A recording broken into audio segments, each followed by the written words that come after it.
시청자 여러분 안녕하십니까? 이슈를 더 쉽게 풀어드리는 더 뉴스 시작합니다. 카타르 월드컵 우리나라 첫 경기 우루과이전 밤 10시에 시작하니까 이제 8시간 앞으로 다가왔습니다. 카타르 교민분을 한번 연결해서 카타르 현지 분위기 들어보고요. 또 전문가와 함께 오늘 경기 전망해 드리겠습니다. 여야가 어제 극적으로 이태원 국정조사에 합의했지만 오늘 투기 첫날 회의가 연기됐습니다. 대장동 의혹의 또 다른 핵심 김만배 씨는 법정에서 모든 걸 말하겠다며 말을 아꼈습니다. 더 정치 시간에 풀어드리겠습니다. 먼저 오늘의 주요 뉴스부터 보시겠습니다. 한국은행이 기준금리를 0.25%포인트 올리면서 3.25%로 인상했습니다. 내년 경제성장률 전망치는 2.1%에서 1.7%로 낮췄습니다. 화물연대가 안전운임제 지속 추진 등을 요구하며 오늘 0시부터 무기한 총파업에 들어갔습니다. 정부는 강경 대응을 예고하고 업무 개시 명령 가능성도 밝혔습니다. 여야가 어렵게 합의한 이태원 참사 국정조사가 시작도 못하고 진통을 겪고 있습니다. 조사 대상에 대검찰청을 넣을지를 놓고서 여야가 기싸움을 벌이면서 예정됐던 첫 회의가 미뤄졌습니다. 이태원 참사를 조사하는 특별수사본부가 보고서 삭제 지시 의혹을 받는 서울경찰청 정보부장을 피의자 신분으로 소환해 조사하고 있습니다. 특수본은 다음 주까지 주요 피의자들에 대한 조사를 마무리한 뒤 구속영장 신청 등 신병 처리 방향을 결정할 방침입니다. 월드컵 축구 대표팀이 오늘 밤 남미의 강호 우루과이와 조별리그 첫 경기를 갖습니다. 벤투 감독이 수술 회복 중인 주장 손흥민의 출전을 예고한 가운데 우리 대표팀은 사우디와 일본에 이은 2변을 준비하고 있습니다. 우리 대표팀의 카타르 월드컵 조별리그 첫 경기가 열리는 오늘 밤 서울 광화문 등 전국에서 거리 응원이 펼쳐집니다. 경찰은 기동대는 물론 특공대까지 투입해 안전사고를 예방하고 서울시는 종합상황실을 운영하며 안전관리에 나설 예정입니다. 첫 소식은 금리 인상입니다. 한국은행이 기준금리를 또 한 번 올려서요 3.25%가 됐습니다. 인상폭은 0.25%포인트로 국내 금융시장을 안정을 고려해서 긴축 속도 조절에 나선 것으로 풀이가 되고 있습니다.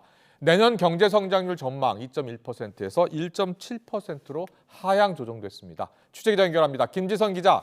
네, 경제부입니다. 0.5%포인트 인상 가능성 전망도 있었는데요. 0.25%포인트만 올리기로 했죠? 네, 그렇습니다. 한국은행 금융통화위원회는 올해 마지막 회의를 열어 기준금리를 0.25%포인트 인상했습니다. 위원 7명, 전원 일치로 내린 결정입니다. 이에 따라 기준금리는 연 3%에서 3.25%로 높아졌습니다. 기준금리가 3.25%를 기록한 건 지난 2011년 6월 이후 11년 5개월 만입니다. 지난 4월부터 6차례 연속으로 기준금리가 오른 건데요. 사상 처음 있는 일입니다. 이어진 기자간담회에서 이창용 총재는 높은 물가 오름세가 지속되고 있어 물가 안정을 위해서는 금리 인상으로 대응할 필요가 있다고 밝혔습니다. 다만 경기 둔화 심화 전망과 국내 금융시장 안정 등을 고려해서 인상폭은 0.25%포인트가 적절하다고 봤다고 설명했습니다. 자, 내년 경제도 걱정인데요. 한국은행이 경제성장률 전망치를 낮춰 잡았다고요? 네, 한국은행은 내년 경제성장률 전망치를 기존의 2.1%에서 1.7%로 0.4%포인트나 낮췄습니다. 앞서 OECD가 내년도 우리나라 경제성장률을 1.8%로 전망한 것보다도 낮은 수치인데요. 다만 한은은 내후년에는 2.3% 성장률을 기록할 것으로 봤습니다. 이틀 전 OECD가 내놨던 1.9%보다는 높습니다. 내년에 경기 침체가 불가피하고 내후년 정도는 돼야 회복의 기미가 있을 걸로 본 겁니다. 한은은 또 내년 소비자 물가 상승률 전망치를 기존 3.7%에서 3.6%로 소폭 내렸습니다. 하향 조정하긴 했지만 여전히 한은의 목표인 2%를 훨씬 웃도는 수치로 내년에도 물가 상승 흐름이 계속될 걸로 본 겁니다. 네, 기준금리가 오르면 또 대출금리도 오를 수밖에 없고요. 걱정인 분들이 많으실 것 같습니다. 기준금리 언제까지 더 오를 것 같습니까? 네, 금리 인상 기조는 내년까지도 이어질 전망입니다. 한국은행은 국내 경제의 성장률 하락에도 물가가 목표 수준을 크게 웃돌아 당분간 금리 인상 기조를 이어나갈 필요가 있다고 밝혔습니다. 최종 금리 수준에 대해서는 이창용 총재는 오늘 금통위원들 간 예측이 많이 갈렸다고 전했습니다. 이 총재를 제외한 위원 6명 가운데 3.5%가 바람직하다는 의견이 3명, 3.75%로 보는 의견이 2명 있었습니다. 또 위원 1명은 현재 수준인 3.25%에서 멈춰야 한다는 의견을 냈다고 전했는데요. 그만큼 변수가 많다는 의미로 풀이됩니다. 금리 결정에서 경기 침체와 함께 또 하나 고려해야 할 게 미국의 기준금리 인상 강도와 수준입니다. 마침 밤사이 미국의 금리를 결정하는 FOMC의 이달 초 회의록이 공개됐는데요. 미국 연준 위원들은 금리 인상 속도가 곧 느려질 걸로 봤지만 최종 금리 수준이 과거 전망치보다는 다소 높아질 것으로 예측했습니다. 다음 달 FOMC가 또 한 번 열리는데 여기서 또 한 차례 금리를 올릴 걸로 예상됩니다. 이때 공개되는 연준 위원들의 금리 전망이 우리 기준금리 정책 결정에도 중요한 변수가 될 것으로 보입니다. 지금까지 경제부에서 전해드렸습니다. 화물연대가 전국 16개 물류기지에서 출정식을 마치고 본격적인 총파업에 돌입했습니다. 지금은 물류기지 출입을 막는 봉쇄투쟁을 하고 있습니다.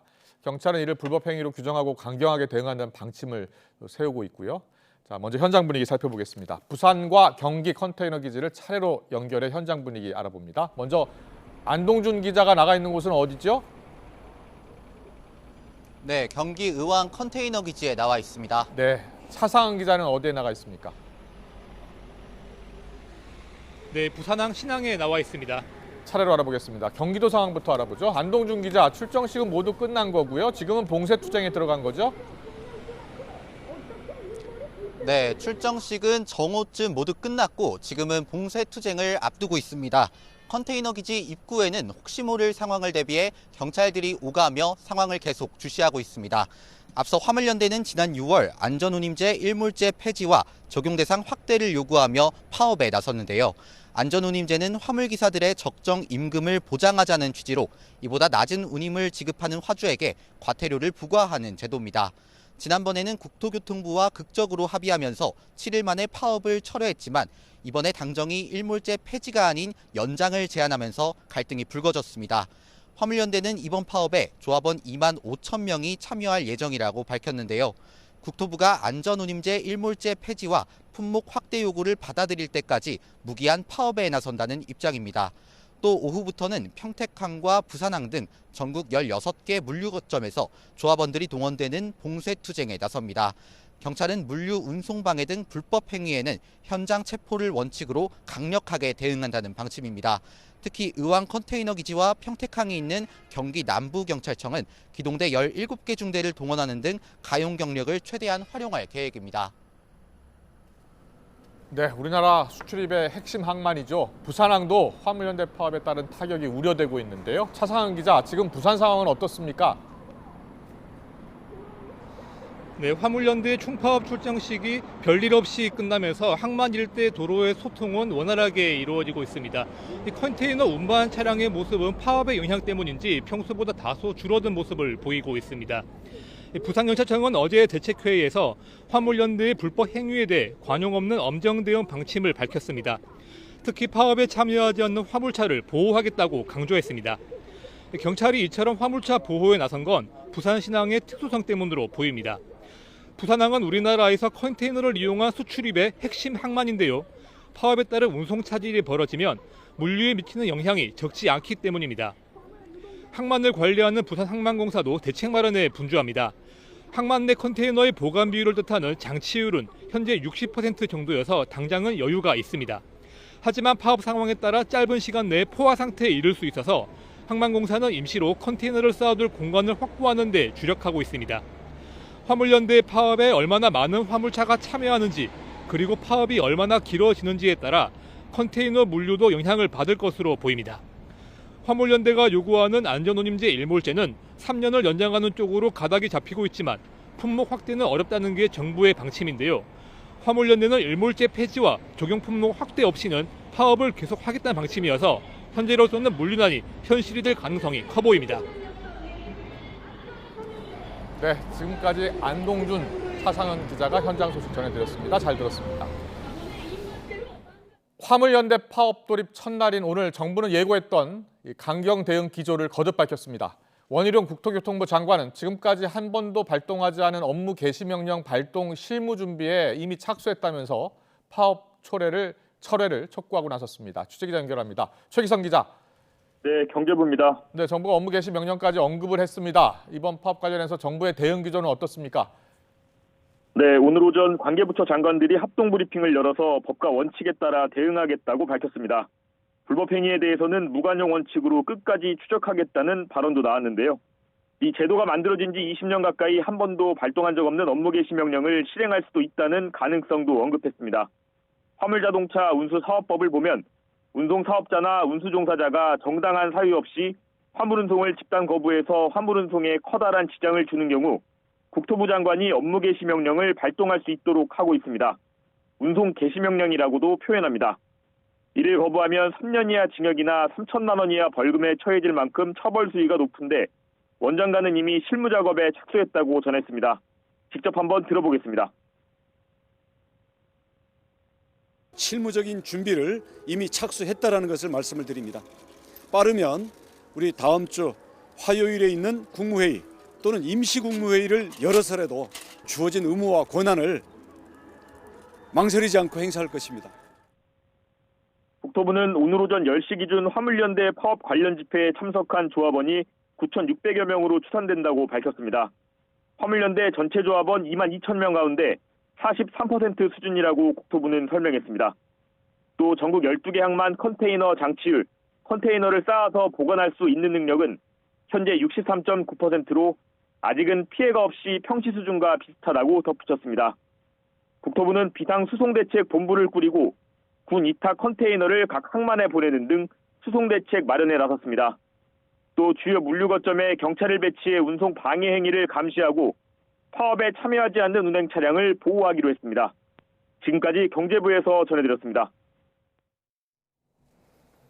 이태원 국정조사 계획서 처리는 애초 오늘 오후 2시 조금 전이었습니다. 국회 본회의 문턱을 넘을 걸로 예상됐었는데 여야 간 이견으로 미뤄지고 있습니다. 조사 대상에 대검찰청을 포함할지를 놓고 여야가 기싸움을 벌이고 있습니다. 국회 연결합니다. 황윤태 기자. 네, 국회입니다. 네, 원래대로라면 조금 전 오후 2시에 본회의에서 통과될 예정이었죠? 네, 그렇습니다. 원래는 오전 11시 국정조사 특별위원회에서 계획서를 채택한 뒤 이를 오후 2시 본회의에 상정할 예정이었습니다. 하지만 회의 시작 직전 특위가 연기됐습니다. 국민의힘이 대검찰청은 이른바 검수완박으로 수사를 지휘할 수 없는 만큼 국정조사에서 제외해야 한다고 주장한 겁니다. 실무적인 부분을 확인해야 한다는 이유도 함께 내세웠는데 직접 들어보시겠습니다. 큰 틀의 범위에서 논의를 하시는 거고 저 같은 경우에는 이 업무의 실무적인 담당자이기 때문에 하나하나를 또 따져봐야 되지 않습니까? 그런 측면에서 제가 문제 제기를 한 겁니다. 이에 민주당은 강하게 반발하고 있습니다. 어제 양당 원내대표의 협의 내용을 강조하면서 대검찰청을 제외하자는 주장을 받아들이기 어렵다고 맞서고 있습니다. 합의한 거고 사실은 주호영 대표께서 그 문안을 읽었어요. 그 대상 기관을. 근데 아마 이제 국민의힘 쪽의 상황이 또 다시 좀 바뀐 거 아닌가 이런 생각이 듭니다. 여야 간 이견으로 특위 첫 회의가 제대로 진행되지 못하면서 본회의는 오후 4시로 2시간 미뤄졌습니다. 지금도 여야 간사들은 물밑 협상을 진행하고 있는데요. 잠시 뒤 오후 2시와 3시에 각각 열리는 양당 의총에서 해당 사안을 논의할 것으로 보입니다. 여야가 접점을 못 찾으면 어떻게 됩니까? 민주당 등 야3당은 여당을 조금 더 설득해보겠다는 입장이지만 정 안 되면 어제 여야 원내대표가 협의안을 채택할 가능성도 적지 않습니다. 어제 합의안에는 대검찰청이 국정조사 대상에 포함되어 있습니다. 특위위원장을 맡은 민주당 우상호 의원은 잠시 뒤인 오후 2시 회의를 다시 열어 국정조사 계획서 채택을 논의할 것으로 보입니다. 우 위원장은 여당 위원들의 참석도 계속 요청하고 있는데 여당 측 위원들이 들어갈지는 의총 결과를 지켜봐야 한다는 관측이 많습니다. 민주당은 만에 하나 끝까지 타협점을 찾지 못할 경우 어제 합의한 대로 본회의에 올리겠다는 방침인 것으로 전해졌습니다. 민주당이 여당의 반대를 무릅쓰고 원안 처리를 강행한다면 조사 대상 범위를 포함해 증인 채택 여부까지 양측의 신경전은 더 거세질 것으로 보입니다. 지금까지 국회에서 YTN 황윤태입니다. 이태원 참사를 수사하는 경찰청 특별수사본부가 정보보고서 삭제를 지시한 전 서울청 정보부장을 소환해 조사하고 있습니다. 서울청과 기동대 요청을 두고 진실 공방을 벌이는 이임재 전 용산서장도 다시 불러 조사하고 있습니다. 취재기자 연결해서 자세한 내용 알아봅니다. 박정현 기자. 네, 경찰청 특별수사본부입니다. 먼저 박성민 전 서울경찰청 정보부장에 대한 조사 어떻게 진행되고 있습니까? 네, 오전 출석한 박 전 부장은 압수물 분석 작업에 참여한 데 이어 오후부터는 본격적인 조사를 받고 있습니다. 박 전 부장은 출석에 앞서 용산서 보고서 삭제 의혹과 관련해 묻는 취재진 질문에 성실히 조사에 임하겠다고만 답했습니다. 그 단체 대화방에서 당시 이제 삭제 지시를 하신 거는 맞은 건가요? 조사에 성실하게 임하겠습니다. 박 전 부장은 헬로윈을 앞두고 인파 문제를 우려한 용산서 정보보고서를 참사 뒤 삭제하라고 지시한 혐의를 받습니다. 박 전 부장은 규정에 따라 삭제하라고 했다는 입장이지만 특수부는 박 전 부장이 보고서를 은폐하기 위해 고의로 삭제를 지시한 건지 살펴보고 있습니다. 특수부는 박 전 부장 조사를 마친 뒤 곧 김광호 서울청장 등을 불러 정보보고서 삭제 과정에 개입했는지 등을 수사할 방침입니다. 이임재 전 용산서장도 사흘 만에 특수본에 다시 출석해서 조사를 받고 있다고요? 네, 그렇습니다. 이 전 서장은 낮 12시 40분쯤 특수본에 왔습니다.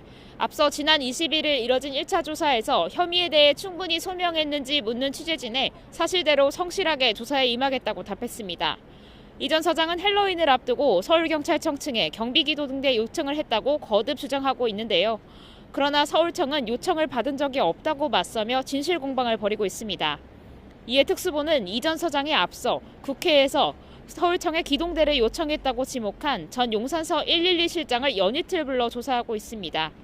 용산소방서 지휘팀장도 오전에 출석해 조사를 받고 있습니다. 특수부는 참사 당일 밤 11시까지를 골든타임으로 보고 이 시간 현장 지휘를 맡았던 지휘팀장이 적절한 구호 조치를 했는지 살펴보고 있습니다. 지금까지 경찰청 특별수사본부에서 전해드렸습니다. 서해 공무원 피격 사건 당시에 청와대 안보개통 책임자였던 서훈 전 국가안보실장이 오늘 오전 검찰에 출석했습니다.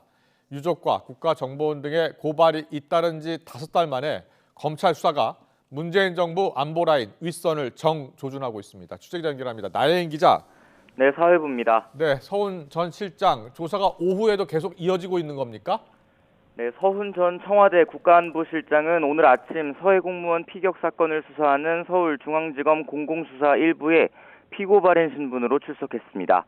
애초 어제 출석할 예정이었지만 조사 일정이 미리 언론을 통해 알려지면서 오늘로 날짜를 다시 조율했습니다.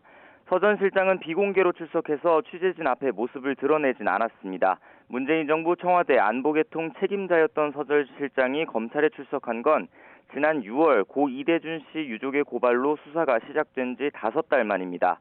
검찰은 서 전 실장을 상대로 재작년 고인이 북한군에 피살됐을 때 월북 결론이 난 경위와 관계기관에 이와 배치되는 기밀 등을 삭제하도록 지시했는지를 집중적으로 추궁할 것으로 보입니다.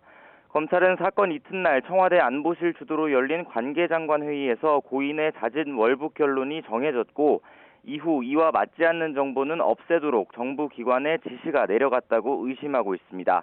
감사원 조사 결과를 보면 당시 회의 이후 국방부 군사정보통합처리체계 밈스에선 관련 기밀 60건이, 국정원에선 첩보보고서 46건이 삭제된 것으로 드러났습니다. 네, 서훈 전 안보실장 혐의를 전면 부인하고 있다고요? 네, 서 전 실장은 지난달 기자회견에서 근거 없이 고인이 월북하려 했다고 몰아간 적 없고 그럴 이유도 실익도 없다며 검찰의 주장은 사실이 아니라고 반박했습니다. 오늘 조사에서도 당시 월북 결론을 내는 과정에 위법은 없었고 정부 기관에 부당하게 자료를 없애라고 지시한 적도 없었다는 입장을 강조할 것으로 보입니다. 하지만 검찰은 혐의 입증을 자신하는 분위기입니다. 앞서 관련 기밀 삭제를 지시한 혐의로 서욱 전 국방부 장관을 구속할 때도 영장에 서 전 실장과 서주석 전 안보실 1차장을 공범으로 적시한 것으로 알려졌습니다. 검찰은 서 전 실장 조사를 앞두고 지난주 서주석 전 차장을 사흘 연속 불러 조사했고 당시 합동참모본부에서 정보 업무를 맡았던 육군 소장도 불러서 혐의 보강에 주력했습니다. 서 전 실장 조사를 계기로 역시 관련 첩보 삭제 지시 의혹을 받는 박지원 전 국정원장의 소환도 임박했다는 관측이 나옵니다. 지금까지 사회부에서 전해드렸습니다. 김여정 북한 노동당 부부장이 서울 관역을 언급하면서 위협의 수위를 높이고 있습니다. 윤석열 대통령을 실명 비난하는 것을 넘어서 정부 반대 투쟁을 부추기는 발언도 담겼는데 정부는 도적이 매를 드는 격이라면서 강한 유감을 표명했습니다. 최두희 기자의 보도입니다. 북한 김여정 노동당 부부장이 이번에는 우리를 향해 막말 비난 담화를 쏟아냈습니다. 유엔의 탄도미사일 논의에 대해 초강경으로 대응하겠다고 위협한 지 이틀 만으로 이번에는 우리의 독자 제재 검토를 거론했습니다. 김 부부장은 남한이 독자 제재로 위태로운 상황에서 벗어날 수 있다고 생각한다면 천치 바보들이라고 비난했습니다. 그러면서 윤 대통령의 실명을 거론하며 천치 바보라고 비난한 뒤 남한 국민은 윤석열 정권을 왜 그대로 보고만 있는지 모르겠다며 문재인 정권이 해먹을 때는 적어도 서울이 자신들의 관역은 아니었다고 덧붙였습니다. 윤 대통령에 대한 막말 비난과 함께 정부 반대 투쟁을 사실상 선동하고 나선 겁니다. 또 전 정부 때는 서울이 관역이 아니었다고 말해 남남 갈등을 부추기는 발언도 쏟아냈습니다. 북한의 발언 강도가 더 강경해지면서 추가 도발을 위한 명분 쌓기용이라는 분석이 나옵니다. 국내 정치적 분위기 또는 한국의 태도를 문제 삼아서 향후에 자신들의 핵무기 고도화, 특히 이제 ICBM 발사라든가 정찰 위성 발사와 같은 향후의 어떤 계획들을 합리화하거나 정당화하는 그런 담화로 볼 수 있을 것 같습니다. 통일부는 김여정 부부장의 저급한 막말 비난이 개탄스럽고 도적이 매를 드는 식으로 책임을 전가하려는 태도에 강한 유감을 표한다고 밝혔습니다. 이어 반정부 투쟁을 선동하는 불순한 기도를 강력히 규탄한다며 북한에 대한 인식만 더 나빠질 것이라고 덧붙였습니다. YTN 최두입니다.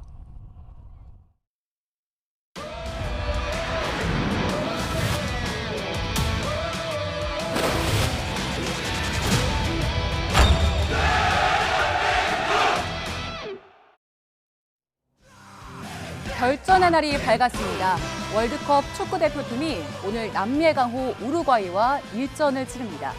객관적인 전력에서 보면 우리가 뒤지는 건 사실입니다.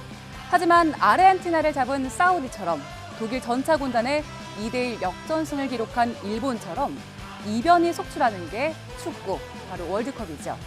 최고의 공격수 손흥민 선수, 최고의 수비수 김민재 선수가 있는 우리 대표팀이 조직력을 잘 발휘한다면 분명 승산이 있습니다. 카타르 현지에서 김동민 기자가 보도합니다. 한국팀을 존중하지만 이길 것이다. 우루과이 감독은 일단 첫 경기 상대 한국을 이기는 것이 가장 중요하다고 출사표를 던졌습니다. 바르셀로나 수비수 아라우오의 출전 가능성을 묻는 질문에는 현재 최고의 컨디션은 아니라고 답했습니다. 이번 월드컵이 네 번째 월드컵 출전인 베테랑 수비수 고디는 한국은 고유한 경기 스타일을 가진 역동적인 팀이라고 말했습니다. 벤투 감독은 2010년 남아공 월드컵에서 우루과이와 어려운 경기를 하며 16강에서 탈락했지만 이번에는 대등한 경기를 할 수 있도록 준비했다고 밝혔습니다. 또 손흥민 선수는 마스크 착용이 어느 정도 익숙해졌고 최고의 기량을 발휘할 것으로 기대한다고 말했습니다. Sony pode jogar. Jesus, creio que o poderá fazer também. Veremos e teremos ainda tempo para decidir. E Chan não estará disponível para o jogo de amanhã. 황희찬 선수의 결장으로 황인범과 유재성 선수의 출장이 유력해졌고 송민규와 아상호 선수의 출전 가능성도 높아졌습니다. 저희는 최대한 이 월드컵이라는 무대에서 팀으로 싸울 거고 1대1 상황에서 경합이 안 된다면 옆에 2명, 3명이 도와주는 그런 형식의 이제 팀으로 싸워야 된다고 생각을 하고 있고 그렇게 할 것이고 그렇게 준비를 했고요.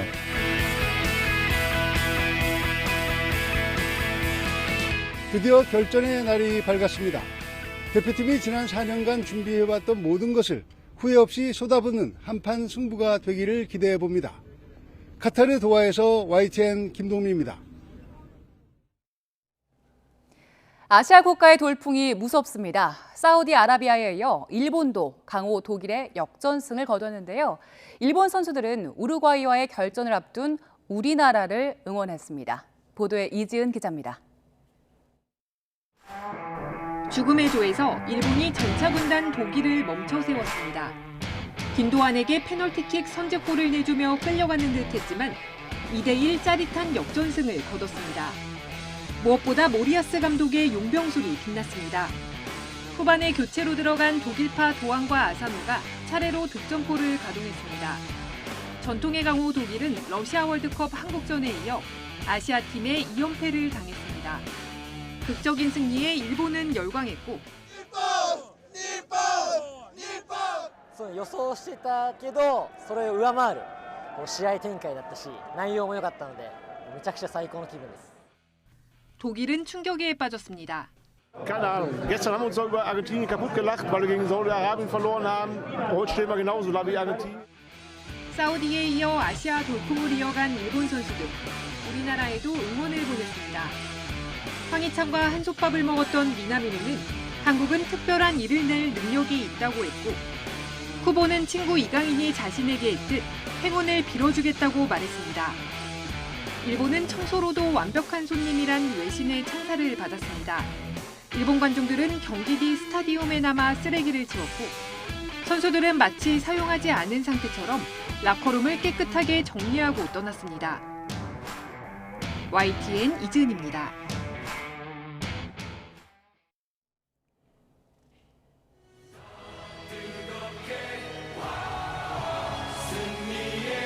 오늘 저녁 카타르 월드컵 우루과이전 응원을 위해 붉은 악마가 결집합니다. 광화문 광장을 비롯해 경기와 인천, 전북과 경북 등 전국 12곳에서 거리 응원이 펼쳐지는데요. 전국적으로 4만 명 이상의 붉은 악마가 우리 대표팀의 선전을 응원할 예정입니다. 서울 광화문 광장에는 이 일대에만 15,000명 정도의 가장 많은 인파가 모일 걸로 보이는데요. 주요 무대는 광화문 앞 6조 잔디마당입니다. 3호선 경복궁역 그리고 5호선 광화문역과 가깝습니다. 많은 사람이 모이는 만큼 붉은 악마 측은 광화문 광장에 안전관리 인력을 340명 준다고 강조했습니다. 지난 2018년 러시아 월드컵 때 90명 정도가 투입된 것과 비교하면 3배 이상 늘어난 겁니다. 또 인파가 분산되도록 광장 곳곳에 대형 스크린을 추가로 설치합니다. 경찰청도 광화문 광장에 경찰관 40여 명과 8개 기동대를 배치하는데 서울 1개 기동대 인원이 70에서 80명 정도인 걸 고려하면 600명 정도의 경찰관이 투입되는 셈입니다. 서울시에서도 공무원 등 276명을 동원하는데 붉은 악마 응원단과 경찰 그리고 서울시 인력을 모두 합치면 안전관리 인력만 1,200명이 넘습니다. 이번 거리 응원은 이태원 참사를 추모하며 기억과 위로라는 주제로 진행됩니다. 그런 만큼 시끌벅적한 분위기 대신 추모 관련 멘트와 영상 등을 함께 보고요. 붉은 악마 측에서는 부부젤라와 꽹과리 등 과도한 소음이 발생하는 응원용품은 자제해달라고 당부했습니다.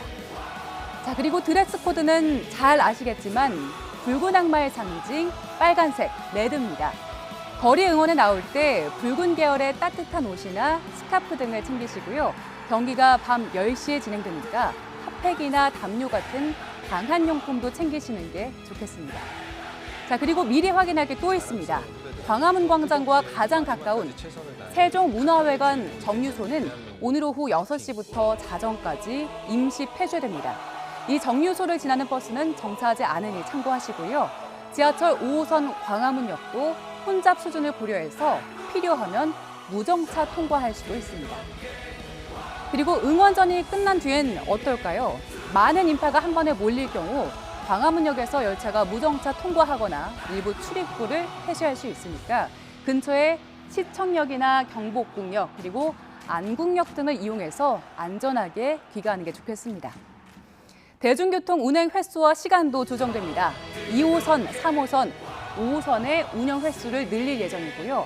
광화문을 지나는 46개 시내버스도 연장 운행합니다. 경기가 끝난 뒤 우리 시민들이 거리를 함께 정리하는 모습, 세계적인 자랑거리였죠. 이번에도 깨끗한 거리 응원을 위해 경기 시작 전후 진행되는 시민질서 캠페인에 동참해 주시면 좋겠습니다. 이번 월드컵 응원 구호는 더 뜨겁게, 더 레드인데요. 오늘 저녁 어디에서 응원을 하든 승리를 위한 마음과 뜨거운 열정을 하나로 모아서 카타르로 보내주시죠. 구호가 뭐 새롭게 바뀌거나 그런 거는 많이 없고요. 이제 이번 월드컵 같은 경우에는 더 뜨겁게, 더 레즈라는 이제 응원 구호예요. 왜냐하면 이번이 첫 중동 월드컵이고 하다 보니까 그곳이 덥잖아요. 그래서 그것보다 더 뜨겁고 더 붉게 우리가 응원을 하자. 이제 그런 생각으로 그렇게 응원 구호를 만들었어요. 네, 자 그럼 여기서 카타르에 사시는 우리 교민 연결해서 카타르 월드컵 분위기 또 날씨까지 지금 알아보도록 하겠습니다. 네, 오늘 우리 대표팀과 우루과이 경기도 직접 관람할 예정이라고 합니다. 현재 계신 교민 연결되어 있습니다. 김남규 씨 나와 계십니까? 네, 안녕하세요. 네, 안녕하세요. 네, 김남규라고 합니다. 네, 안녕하세요. 오늘 뭐 직접 경기 보러 가신다고 해서 지금 빨리 가고 싶으실 것 같은데 인터뷰 요청에 응해 주셔서 감사합니다. 카타르에는 얼마나 사셨습니까? 저는 카타르에 지금 온 지 한 10년 됐고요. 예. 지금 아직까지도 이제 여기 공사, 카타르 정부로부터 프로젝트를 수주해서 장기 파견 나온 사실 교민의 개념은 아니고 프로젝트를 지금 수주해서 지금 수행하고 있는 한국 기업 직원입니다. 예, 알겠습니다. 카타르에 오래 계셨기 때문에 요즘 최근에 달라진 분위기를 체감하실 것 같아요. 지금 경기장 안팎은 물론이고요. 또 대중교통에서도 축제 분위기가 이어지고 있다고 하는데 요즘 분위기가 평소랑 얼마나 다릅니까? 예, 예전에 뭐 카타르는 이렇게 큰 이벤트가 없었잖아요. 이렇게 중동에서 열리는 이런 이벤트가 없었고, 그리고 또 뭐 특별하게 뭐 카타르에서 하는 행사들이 그렇게 많지는 않았습니다. 근데 이제 월드컵이 카타르에서 처음 개최되고 나니까 처음에는 몰랐는데 한 월드컵을 개막식을 하고 나서 이후로는 계속 외국인들도 많이 보이고 분위기도 경기 시작부터 2시간 전에는 엄청나게 응원하는 많은 모습들이 보이곤 하곤 하네요. 그렇군요. 자, 이 카타르에 계신 우리 교민들 약 1,900명 정도 사신다고 하는데, 자, 우리 교민들도 관심이 높죠? 예, 상당히 높은 것 같습니다. 저를 포함해서 지금 1,900명 정도라고 했는데 현지에서 뭐 일하고 계시는 분들이 대다수죠. 여기는 많이 이제 관계자들도 축구 관계자들도 많이 들어오고 선수들도 들어오고 하니까. 그분들 되게 바쁘고 그 손님들 모시느라고 되게 바쁜 것 같더라고요. 그렇습니까? 그리고 우리 붉은 악마들도 오늘 카타르에 간 분들 많다고 하는데 직접 보면 굉장히 반가울 것 같아요. 현지에서 만나본 적 있으신가요? 예, 뭐 직접 대화 본 적은 없고요. 이렇게 식당을 가면 한국 식당이 한 8개 정도 있는데 식당을 가면 응원단들이 많이 보이곤 하네요. 그리고 뭐 그분들 여러 분이서 같이 다니면서 태극기 들고 하는 모습 보니까 참 보기 좋네요. 그렇죠. 해외에서 만나면 더 반갑죠. 그렇죠. 월드컵 있잖아요. 지금 현지 날씨가 우리 대표팀 전력에도 참 영향을 미칠 것 같은데 지금 날씨 좀 어떤 편입니까? 월드컵 개막식 할 때는 좀 덥다고 느껴졌어요. 근데 한 3일 전부터는 온도가 한국의 초여름이라고 해야 되나? 그 정도로 많이 선선해졌거든요.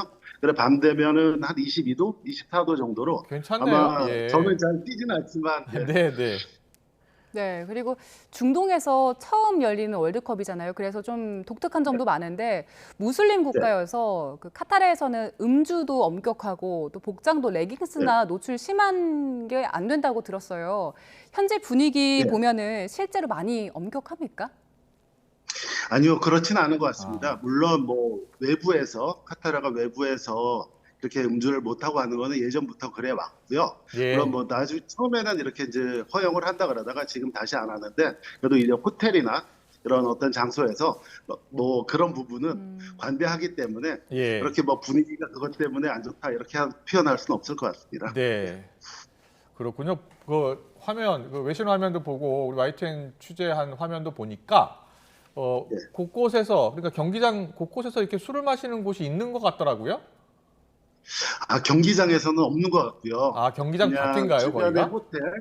호텔이나 이런 곳에서 허용하는 뭐 바들이 있어서 네. 거기서 많이 모여 삼삼오오들 모여서 응원도 하시고 또 대형 스크린을 다 설치해 놨거든요. 예. 거기서 뭐 그런 응원을 하는 것 같습니다. 그렇군요. 예. 보도 보니까요, 그 두바이에서는 음주가 허용이 됐는데 그래서 이번 월드컵 최대 수혜자가 두바이다 이런 얘기가 나오고 있더라고요. 관련해서 소식 들으신 게 있습니까?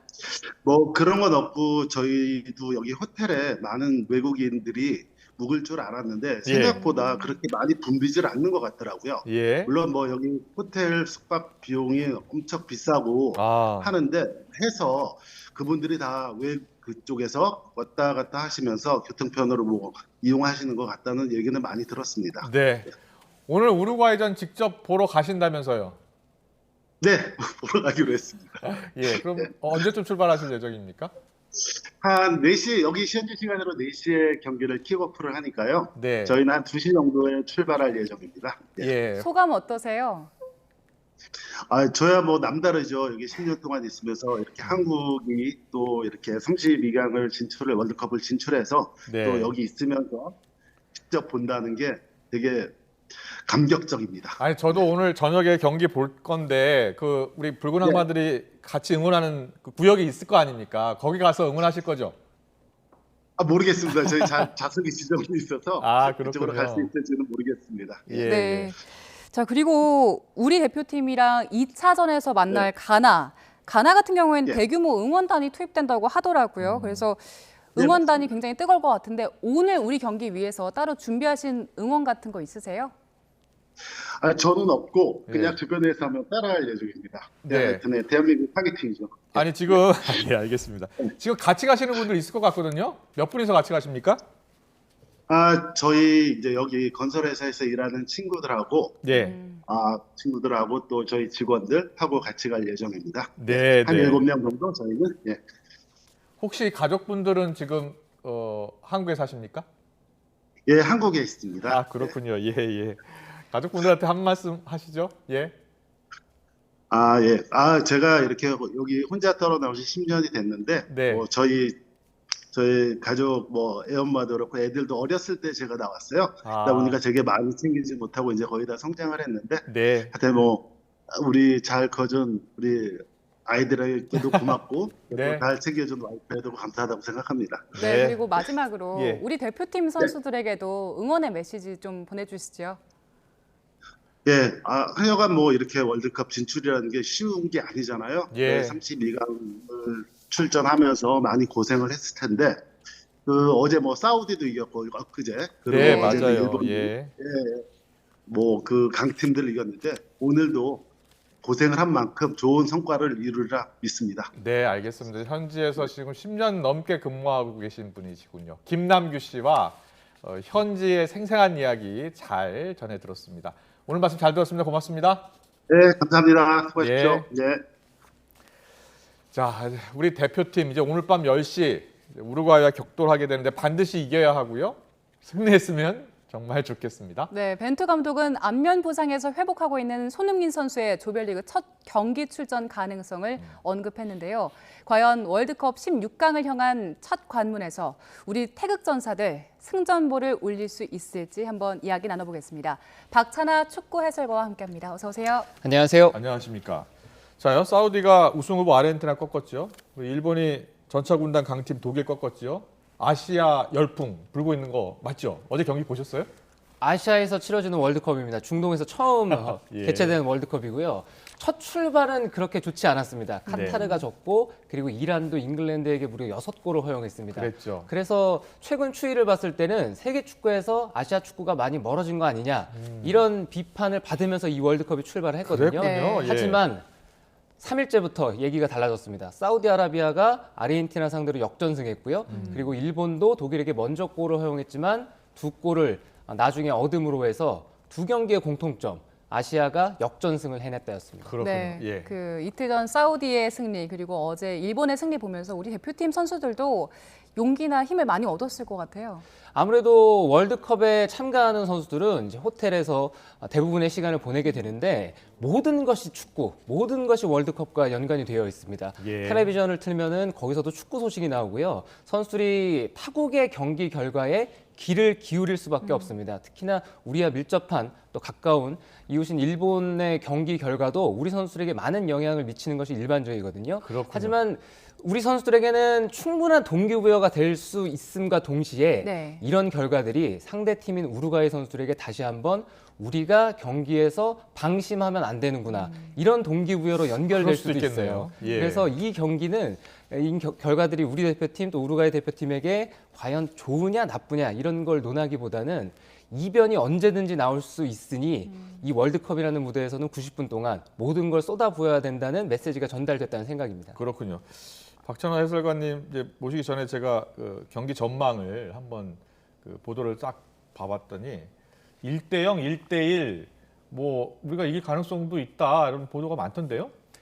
아무래도 희망적인 메시지도 있을 거고 예. 그리고 지금 우리가 대표팀과 우루과이 대표팀의 전력을 비교해 봤을 때 박빙의 승부다. 그리고 경기는 정말 해봐야 된다. 네, 이런 얘기들이 나오는 것도 있습니다. 해외 언론도 많은 해외 언론이 우루과이의 우세를 예상하고 있습니다만 일부 언론에서는 우리와 우루과이가 대등하게 싸울 것이다라고 예상하는 언론도 있거든요. 예. 물론 액면가 전력을 봤을 때는 우리보다 우루과이가 축구를 훨씬 잘하는 나라긴 합니다. 현재 월드컵에 참가하고 있는 선수들이 소속된 클럽, 그 소속된 클럽에서 뛰고 있는 활약상 등 모든 것들을 종합해 봤을 때 우루과이가 우리보다 전력이 강한 팀이고 네, 우루과이는 월드컵도 우리보다 많이 나갔고 물론 오래전 일이긴 합니다만 우승도 2번이나 했고요. 또 예. 토너먼트 진출이 아주 익숙한 팀입니다. 네, 그런 의미에서 우리가 싸우기에는 버거운 상대긴 합니다만 다시 한번 말씀드리면 경기는 해봐야 되는 거고 네. 그리고 우리 대표팀이 가지고 있는 전력 또 우리가 쓸 수 있는 모든 무기들을 봤을 때는 우리도 그리 약한 팀은 아닙니다. 그래서 잘 준비가 된 만큼 오늘 우루과이를 상대로 좋은 모습을 보일 거라 믿어 의심치 않습니다. 네, 네. 경기는 해봐야 안다. 그렇고요. 자, 우리 시간으로는 경기가 10시고 현지 시간으로는 오후 4시쯤 시작이 되는데 지금 준비 상황 어떤지 전해지는 게 있습니까? 선수들은 어제 마지막 훈련을 했고요. 그리고 우리가 조별리그 3경기를 운 좋게도 같은 경기장에서 치릅니다. 경기장 사전 답사도 가면서 그라운드가 어떻게 되어 있는지 또 잔디 상태가 어떤지 그런 것들을 다 점검을 했습니다. 그래서 오늘 경기에 나서게 될 텐데 현지 시간으로 4시잖아요. 예. 현지가 많이 기온이 좀 내려갔다고는 하지만 여전히 더운 날씨거든요. 그리고 또 습합니다. 그래서 이런 날씨라면은 우리 선수들이 경기하기에는 정말 좋은 환경이에요. 습도가 높은 상태에서는 우리 선수들이 다른 선수들보다는 잘 뛰는 편이거든요. 네. 왜냐하면은 동아시아가 습하잖아요. 하지만 유럽이라든가 또 타국 같은 경우에는 이렇게 습한 날씨를 경험을 많이 안 해봤거든요. 그래서 습한 날씨에 선수들이 체력적으로 소모가 일찍 되죠. 네, 그래서 어제 독일도 일본을 상대로 이제 그런 어떤 체력적인 어려움도 후반에 나타났는데 근데 경기장 안에는 이제 에어컨이 가동이 됩니다. 네. 네, 쿨링 시스템이 가동이 돼서 선수들이 실제로 뛰는 데 있어서는 바깥에서 느끼는 온도, 바깥에서 느끼는 습도보다는 경기장 안은 그것보다는 훨씬 더 쾌적한 상황이에요. 그래서 경기장 내에서 선수들이 뛰는 데는 습도의 영향은 거의 없다고 보시면 될 것 같습니다. 알겠습니다. 자, 오늘 경기 전망 또 16강 진출 가능성 하나하나 짚어보겠습니다. 자, 오늘 벤투 감독이 어떤 전략을 갖고 이번 경기에 임할 것 같습니까? 우리 월드컵을 준비하는 과정에서 파울로 벤투 감독을 선임을 하고 4년이라는 시간을 줬던 건 하나의 방식을 가지고 우리 월드컵에서 한번 잘 싸워보자. 이런 의미가 담겨 있습니다. 우리 지난 월드컵들을 살펴봤을 때는 우리가 어떤 축구를 하고 있는지, 우리가 어떤 축구를 하고 싶은지 경기마다 컨셉이 바뀌고 경기마다 전략 전술이 수정이 되는 모습들을 자주 봤잖아요. 예. 그런 거 하지 말자고 우리가 벤투 감독에게 충분한 시간을 줬거든요. 그런 의미에서 우리 대표팀은 지금까지 해오던 대로 경기를 할 겁니다. 물론 상대가 상대이니만큼 지난 경기들보다 우리가 수비를 많이 하는 시간이 있을 수는 있겠지만 뒤쪽에서부터 짧은 패스 형태로 패스를 차근차근히 만들어 갈 거고요. 상황에 따라서는 김민재 선수 또 김영권 선수를 활용하면서 전방으로 긴 패스를 보내기도 할 겁니다. 오늘 경기에 특별히 맞춤형 전략이 있다기보다는 우리 선수들이 어떤 컨디션으로 경기에 나서느냐가 가장 중요합니다. 네. 그리고 많은 분들이 궁금해하는 게 이제 손흥민 선수가 과연 선발 출전을 할 것인가 아니면 뭐 교체로 출전을 한다면 언제쯤 나올 것인가인데 근데 이 부분에 대해서는 좀 전망을 해주실 수 있을까요? 저도 많이 궁금합니다. 네. 손흥민 선수가 언제 등장을 하게 될지 네. 온 국민의 관심사기도 하고 저 역시도 많이 궁금한데요. 지금 분위기로 봤을 때는 손흥민 선수의 출전 가능성은 99.9%다. 그리고 개인적인 의견을 덧붙이자면 손흥민 선수의 선발 출전 가능성은 매우 크다고 보고 있는 편입니다. 네. 지금 손흥민 선수가 다쳐서 이 마스크를 쓰고 있잖아요. 그래서 사실은 좀 걱정이 되기도 하고요. 그리고 또 많은 선수들이 이제 루틴이라고 하잖아요. 본인이 해놓은 습관이 있기 때문에 제대로 실력을 발휘하지 못할 할 수 없지 않을까 걱정도 되거든요. 어떻게 보세요? 그렇죠. 아무래도 불편한 무언가를 안면에 대고서 경기를 해야 되는 게 손흥민 선수가 훈련을 계속 해오면서 마스크에 대한 적응력을 높여가고 있는데 얼마나 적응이 될지는 봐야 될 것 같아요. 네. 시야에 있어서 분명히 방해를 받을 거고 그리고 손흥민 선수가 이제 안면 부상이라는 큰 부상을 당한 상태에서 회복을 하고 지금 월드컵에 참여를 하고 있는데 심리적으로 위축이 될 가능성이 있거든요. 상대 선수들이 몸싸움을 강하게 걸어온다거나 했을 때 손흥민 선수가 얼마나 위축되지 않고 평소에 하던 대로 실력 발휘를 할 수 있느냐.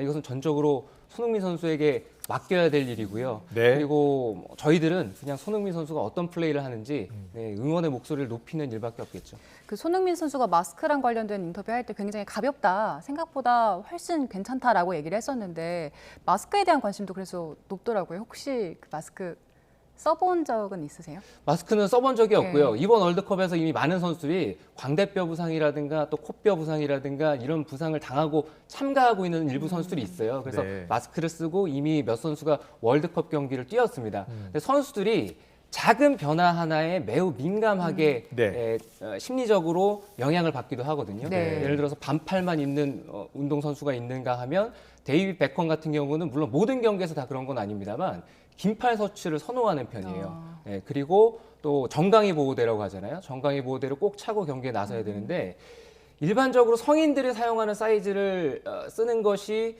선수들에게 익숙한데 일부 선수는 그것도 불편하다고 해서 유아용, 유소년용 그 정강이 보호대를 차고 나가는 선수들도 있습니다. 알겠습니다. 우리 선수들 컨디션 좋았으면 좋겠는데 일단 오늘 황희찬 선수가 결장하는 건 맞습니까? 황희찬 선수가 이제 출전이 불가하다고 파울로 벤투 감독이 인터뷰를 통해서 얘기를 했죠. 그래서 황희찬 선수가 리그 경기를 마지막에 소화하지 못하고 햄스트링 부상 때문에 대표팀에 합류가 됐는데 계속 훈련을 하면서 몸 상태는 점검을 하고 있었습니다. 그래서 내심 우리 대표팀에서 황희찬 선수가 또 차지하고 있는 비중이 있어서 대표팀 첫 경기에서 뛸 수 있지 않을까 이런 희망이 있었는데 부상 회복 정도가 생각보다는 더딘 것 같아요. 첫 경기는 이제 결장의 가능성이 있고 물론 파울로 벤투 감독의 큰 트릭일 수도 있습니다. 그래서 황희찬 선수가 뛸 수 없다고는 얘기는 했지만 첫 경기 나올 가능성도 우리는 염두에 둬야 된다. 하지만 두 번째, 세 번째 경기도 있으니까요. 황희찬 선수도 회복해서 월드컵 잘 뛰었으면 합니다. 그리고 우루과이 대표팀 선수들 그 연습 경기 하는 거 보니까 우리나라 대표팀 선수 인형, 풍선 같은 걸 두고 연습을 하더라고요. 근데 그게 뭐 김민재 선수를 본다 만든 것이다 이런 얘기도 하던데 그만큼 김민재 선수가 우루과이 팀에게 좀 위협적이다 이런 의미로도 볼 수 있는 걸까요? 김민재 선수는 우루과이 대표팀에게 위협 대상일 겁니다. 자신들이 공격을 해서 골을 넣어야 이기는 경기잖아요. 김민재 선수가 전 유럽을 통틀어서 이번 시즌에 이 정도로 잘하고 있는 수비수를 찾기 어려울 정도의 활약상을 나폴리에서 펼치고 있습니다. 이탈리아 그렇군요. 무대에서 수비에 정평이 나 있는 이탈리아에서 지금 리그 선두팀 나폴리의 주전으로 활약을 하고 있는데 김민재 선수가 그 정도의 영향력이거든요. 상대 선수에게는 경계를 해야 되고 그런 의미에서 아마 김민재 선수에 대한 분석도 많이 했을 거고요. 우루과이가 우리 팀에 대한 존중의 의미를 계속 담고 있습니다. 절대 방심하지 않겠다. 그리고 우리 선수들 칭찬도 많이 하고요. 또 아시아가 이제 독일과 아르헨티나를 잡았잖아요. 네. 사우디아라비아, 일본이 이겼는데 그 경기의 또 공통점 중에 하나는 아르헨티나도 그렇고 독일 대표팀도 그렇고 상대에 대한 존중이 부족하다는 인상을 받았거든요. 하지만 우루과이는 그러지 않습니다. 네, 월드컵 중요성, 월드컵 첫 경기의 중요성도 그들도 잘 알고 있는 상태이기 때문에 우리 대표팀을 경계를 하고 있습니다. 그렇군요. 오늘 경기에서 일낼 것 같은 선수 누구를 예상하십니까? 아무래도 월드컵이라는 큰 무대에서는 예. 월드컵을 뛰어봤느냐도 상당히 중요합니다. 그렇군요. 그래서 이재성 선수의 활약도 기대를 하고 있는 편이고요. 예. 우리가 전방에서 또 기회가 났을 때 골 결정력을 살려야 된다는 점에서는 우리 대표팀 주장이자 또 대표팀에서의 출전 여부가 관심이 쏠리고 있는 손흥민 선수의 활약. 선수들 지켜보고 싶습니다. 반대로 우리가 경계해야 할 우크라이나 선수 누가 있을까요? 우루과이 선수는 모두를 경계해야 됩니다. 최전방에 나와 있는 선수부터 수비수까지 모두를 경계를 해야 되는데 공략할 틈이 있고요. 네. 그리고 아라우어라는 우루과이도 주전 수비수가 빠질 것이 유력하거든요. 그래서 네. 우리가 왼쪽 공격, 아라우어 선수가 빠지게 될 이제 오른쪽 측면이거든요. 우루과이의 오른쪽이니까 우리의 왼쪽 공격이 될 텐데 그쪽을 두들긴다면 우리도 충분히 승산을 얻을 수 있는 경기라는 예상입니다. 알겠습니다. 우리가 16강에 들어가기 위해서는요. 먼저 우루과이를 이기면 일단 6분 응선을 넘는 것이다. 이런 이야기 많더라고요. 확률이 많이 높아지는 건 사실입니다. 예. 그런데 1승을 한다고 해서 월드컵에서 16강이 보장되느냐? 안타깝게도 그게 아니거든요. 근데 재밌는 것이 언제까지 우리가 항상 경우의 수를 따져야 되느냐 이런 네. 얘기들을 많이 하잖아요. 네. 그런데 조별리그에서 3경기를 치르는 월드컵의 특성상 2승을 해도 경우의 수는 따져야 됩니다. 그렇군요. 3승을 하지 않으면 무조건 경우의 수를 따져야 되고요. 네. 정말 재밌는 것이 우리가 2006년 독일 월드컵 때 승점 4점을 땄습니다. 네. 1승 1무 1패를 했는데 16강을 못 갔어요. 2006년에 승점 4점 이상을 조별리그에서 얻고 16강에 못 간 팀은 우리밖에 없습니다. 네, 그럴 정도로 첫 2경기 잘해야 되는 거 맞고 승점을 많이 얻어야 되는 거 맞는데 경우의 수는 마지막까지 따질 수도 있고 끝까지 최선 다해야 되겠네요. 3경기를 다 잘 싸워야 됩니다. 알겠습니다. 오늘 저녁 승전보 우리 대표팀 꼭 전해주실 것이라 믿습니다. 오늘 말씀 잘 들었습니다. 박찬하 해설가와 함께했습니다. 고맙습니다.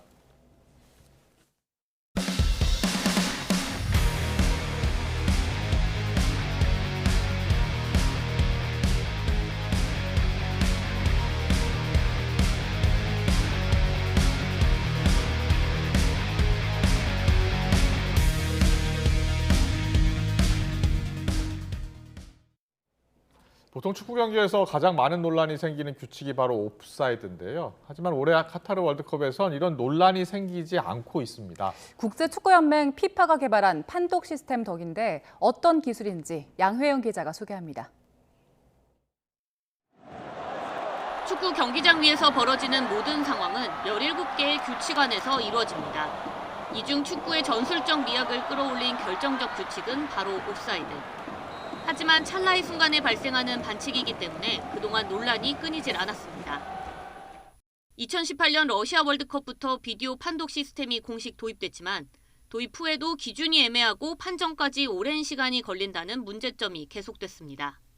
We know that sometimes it takes too long to make a final decision on offside incidents. 이번 카타르 월드컵부터는 옵사이드 50 논란이 사라졌습니다. 국제축구연맹 피파가 미국 MIT, 스위스 취리 공대와 함께 3년 가까이 개발한 반자동 옵사이드 판독 기술 덕분입니다. 이 기술의 핵심은 크게 3가지. 우선 경기장 지붕 아래 12개의 카메라가 공과 선수들의 움직임을 실시간으로 파악하는 트래킹 기술이 적용됐습니다. 찍힌 영상은 실시간으로 새 판독 시스템을 거치게 되는데 각 선수의 몸 29개 관절 포인트를 인식해 초당 50회의 빈도로 분석합니다. 이를 통해 선수의 신체 일부가 옵사이드 라인을 벗어나면 곧바로 비디오 판독실로 신호가 전송됩니다. 공인구에도 비밀은 숨어 있습니다. 공인구 알릴라 안에 장착된 관성 측정 센서는 500분의 1초 단위로 선수가 공을 차는 순간을 정확하게 인식합니다.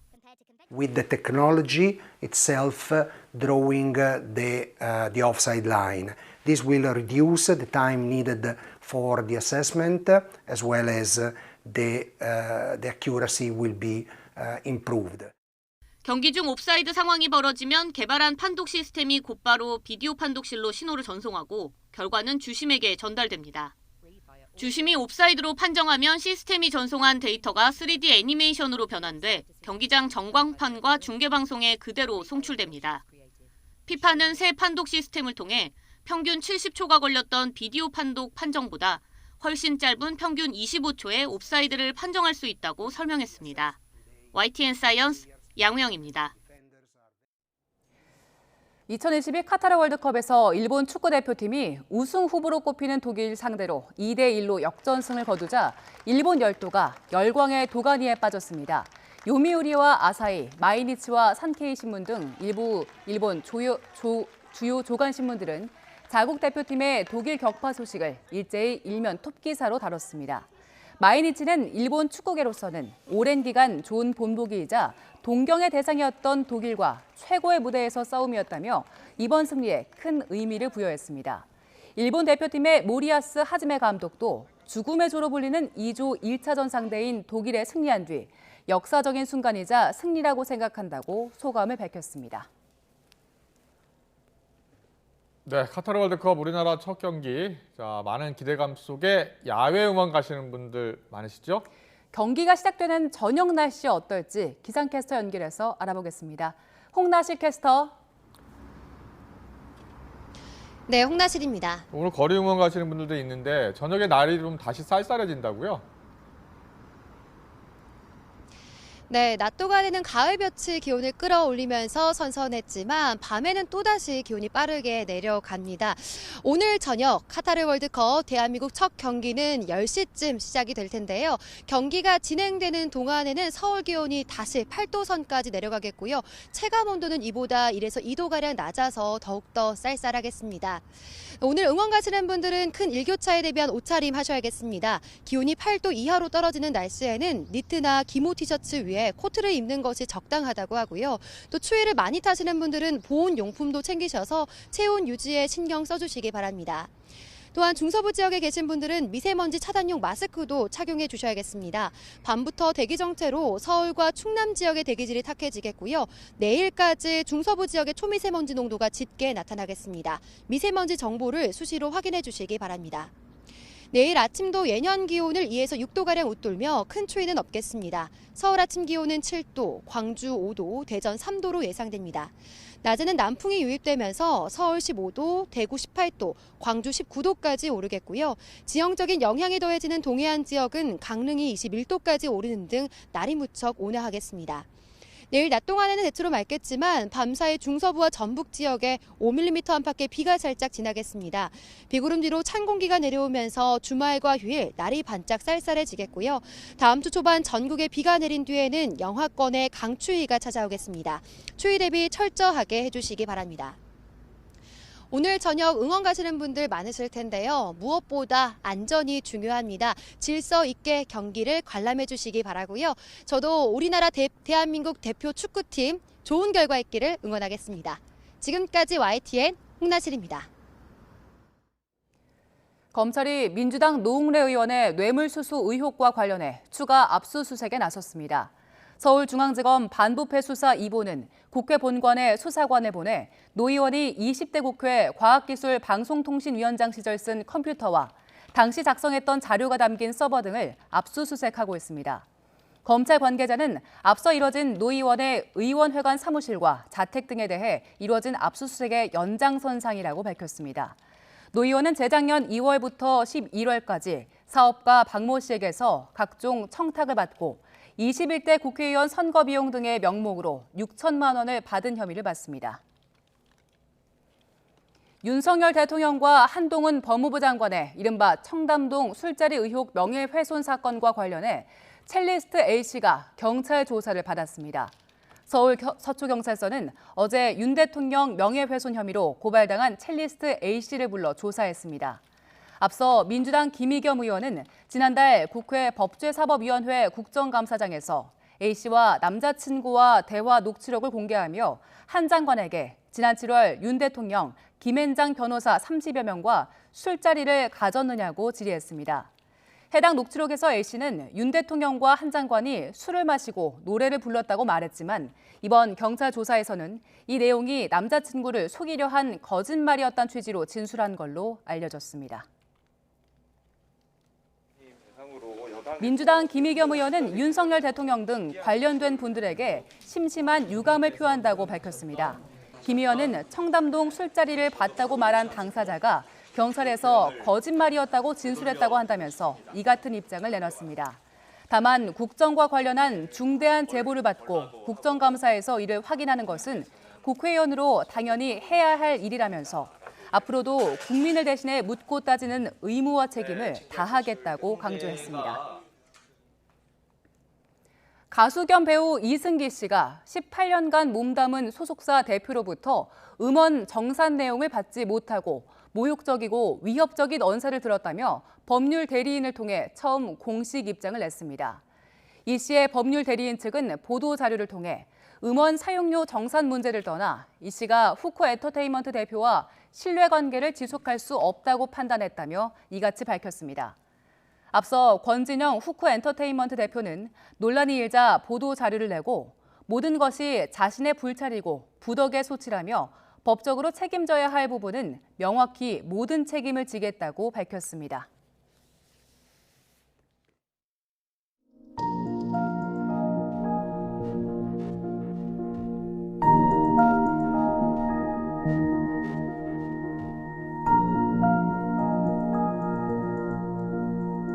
고래고래 소리 지르고 끝날 국정조사 훤히 보입니다. 이제 진상규명까지 방해한다면 결코 국민들이 용서하지 않을 것입니다. 과장된 당리당략의 선전장에 머무르지 않고 정부 방패막이를 자처하는 일은 없기를 바랍니다.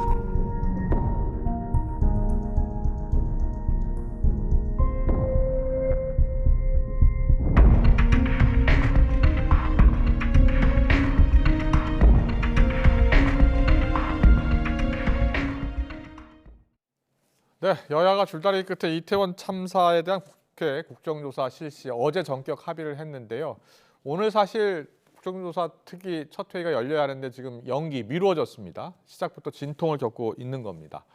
그리고 청담동 술자리 의혹 제기했던 김의겸 의원, 윤석열 대통령 등의 유감을 표했고 여당은 또 김 의원의 사퇴를 주장하고 나섰습니다. 여야가 앞으로 풀어야 할 과제 어떤 것들이 있는지 추은호 YTN 해설위원과 함께 짚어보겠습니다. 어서 오십시오. 네, 안녕하세요. 안녕하십니까. 여야가 극적으로 일단 이태원 참사 국정조사 하기로 했잖아요. 그렇습니다. 예, 잘한 것으로 보십니까? 그렇습니다. 예. 여야가 원래 이제 정치라는 것이 싸울 때는 아주 피 터지게 싸우더라도 공동의 성과를 내야 할 때는 힘을 합치는 것이 정치입니다. 네. 여야가 뭐 그동안 국정조사를 하니 많이 이렇게 아주 치열하게 싸웠지만은 그래도 이젠 국민들의 궁금증, 국민들의 울분이 쌓인 이태원 참사에 대한 원인을 규명하고 재발 방지 대책을 마련하는 성과를 내기 위해서는 당연히 힘을 합쳐야 되죠. 그렇죠. 이 부분에 좀 속도를 냈으면 좋겠습니다. 여론조사를 통해서도 보면 국정조사 해야 된다는 여론이 더 높았잖아요. 그렇습니다. 예, 그렇습니다. 그런데 이제 국정조사 오늘 특위 회의가 열려야 되는데 열리지 못했어요? 그렇습니다. 예. 지금 오전에 열리기로 했는데 국민의힘에서 불참을 했고 오후에도 아직 열리지 못하고 있는 상황입니다. 그렇기 때문에 당연히 국회 본회의도 지금 연기가 된 상태인데 뭐냐면은 국민의힘의 주장은 국정조사 대상 기관에 대검찰청을 삭제해야 된다, 빼야 된다라는 것이 그 논리입니다. 그럼 무슨 논리냐면은 그동안 야당에서 주장하기로는 마약 당일날 참사 당일날 마약 범죄를 단속하기 위해서 인력이 이렇게 제대로 활용 못된 것 아니냐. 그렇기 때문에 법무부와 대검찰청을 반드시 조사해야 된다라고 하는 것이 야당의 입장이었습니다. 그런데 어제 원내대표 합의에서는 법무부는 빠졌었죠. 하지만 대검찰청은 이제 포함을 시켰는데 지금 국민의힘에서 주장하는 것은 뭐냐면은 지난 그 검수안박법이 통과되면서 이제 마약 수사권은 검찰이 갖고 있지 않다라는 거죠. 당연히 경찰 인력을 뭐 마약 단속 배분하는 거 그건 검찰의 권한이 아닌데 왜 대검을 수사 대상에 그 조사 대상에 포함시키냐는 거죠. 그것 때문에 합의할 수 없다라고 하는 반발이 이루어지고 있고 지금 국정조사 계획서가 특위 차원에서 채택되지 않고 있는 그런 상황입니다. 알겠습니다. 잠시만요. 뉴스 속보 전해드리겠습니다. 대장동 일당과 유착해서 뒷돈을 받은 혐의로 구속된 민주당 이재명 대표의 최측근 정진상 정무조정실장. 어제 일단 사의를 표한 상황이고요. 구속 적법성을 다시 따져달라고 법원에 요청을 했는데 기각 받아들여지지 않았습니다. 서울중앙지방법원 오늘 정 실장이 청구한 구속 적부심을 기각한 건데요. 검찰은 어제 6시간 동안 진행된 신문에서 정 실장이 과거 검찰의 출석 요구에 여러 차례 불응하거나 관계자들의 진술을 회유하려 한 정황이 있다면서 구속의 필요성을 강조한 것으로 알려졌습니다. 정 실장은 지난 2013년부터 재작년까지 유동규 전 본부장에게서 뇌물 1억 4천만 원을 받고 대장동 사업 특혜 대가로 개발 이익 일부인 428억 원을 공동으로 약속받은 혐의 등으로 지난 19일에 구속됐습니다. 구속 적부심 등으로 정 실장이 구속되고 아직 한 차례밖에 조사하지 못한 검찰은 본격적으로 정 실장을 구치소에서 불러서 조사해서 연관성을 추궁할 것으로 보입니다. 잠시 뒤에 이와 관련해서 추훈 해설위원과 좀 짚어보고요. 먼저 국정조사 이야기 좀 더 해보겠습니다. 국정조사가 13대 국회부터 20대 국회까지 그렇습니다. 27번 있었는데 결과 보고서가 채택된 거는 12번뿐이라고 해요. 그렇습니다. 예. 안타깝게 결과 보고서라는 것은 여야 합의로 국회 본회의에서 채택이 돼야 됩니다. 그만큼 절반도 안 되는 어떻게 보면 성과를 낸 것이 국정조사를 해도 절반도 안 된다는 겁니다. 네. 가장 최근에 한 국정조사로 우리 기억이 나는 게 최순실 등 국정농단 국정조사 그 기억나지 않습니까? 예. 그때는 상당히 성과를 거뒀고 또 국민적 관심이 굉장히 지대했었죠. 네. 하지만은 그 전에 2014년으로 기억하는데 19대 국회 때 세월호 참사에 예. 대한 국정조사는 그 결과 보고서를 채택하지 못했습니다. 심지어는 청문회도 한번 열지 못했습니다. 그랬군요. 여야가 모두 이제 원인 규명도 제대로 못했고 또 자기 주장만 펼치다 보니까 그러다 보니까 자기 목소리만 높이다 보니까 청문회도 못하고 아무런 결과를 내지 못한 거죠. 이번 이태원 참사에 대한 국정조사도 차츰 이러지 않을까라고 하는 우려는 충분히 있을 수가 있습니다. 그렇기 때문에 여야가 자기 목소리를 좀 참고 균형 있는 접근을 했으면 하는 것이 개인적인 바람입니다. 네.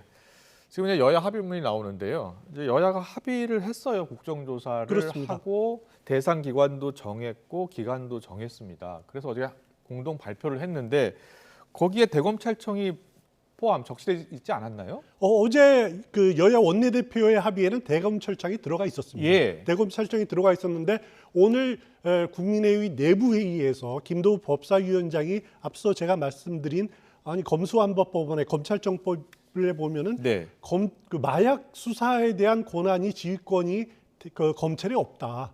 그런데 왜 그 마약 단속을 핑계로 대서 대검찰청을 수사하느냐라고 하는 문제 제기를 하게 된 것이고요. 그것을 지금 주 원내대표가 받아들여서 지금 아마 국민의힘 의원총회가 진행 중일 겁니다. 그래서 이것을 어떻게 조정하느냐 지금 논의가 진행 중인 것 같고요. 지금 그렇기 때문에 국조특위도 오전에 못 열고 오후에 지금 국민의힘의 입장이 정리되기를 기다리고 있는 상황으로 알고 있습니다. 네, 알겠습니다. 전날 이제 극적인 합의로 이제 국정조사가 성사가 됐는데 일단 지금 대상 기관을 놓고 또 이견이 나온 겁니다.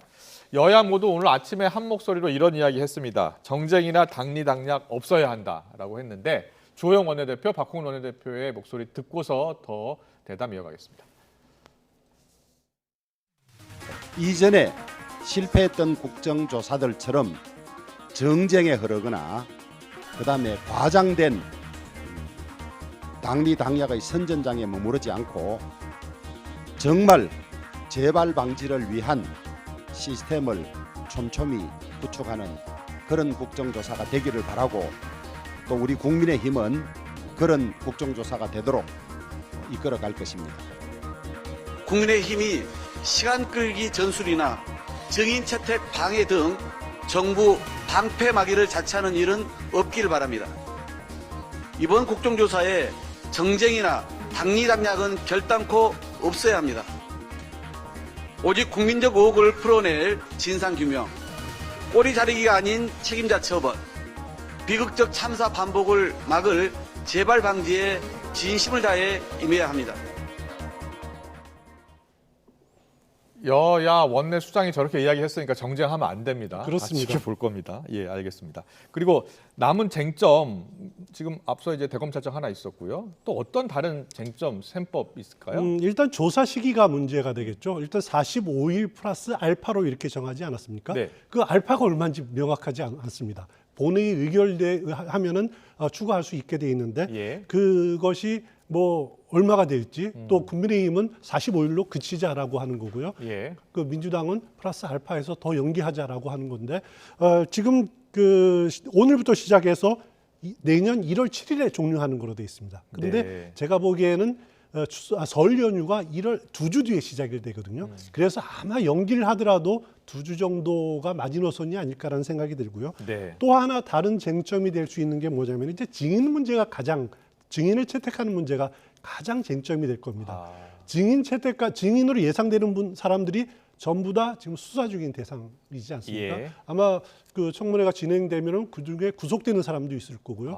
그런데 문제는 뭐냐면은 우리 국정감사법이나 국회에서의 직원 감정에 관한 법률을 보면은 자신이 형사소출을 당하거나 아니면은 재판에 불리할 때 증인으로 참석하지 않을 수가 있습니다. 그렇군요. 그리고 그 국정조사도 재판 또는 수사 중인 그 소추에 관여해서는 안 된다라고 하는 그런 조항도 있거든요.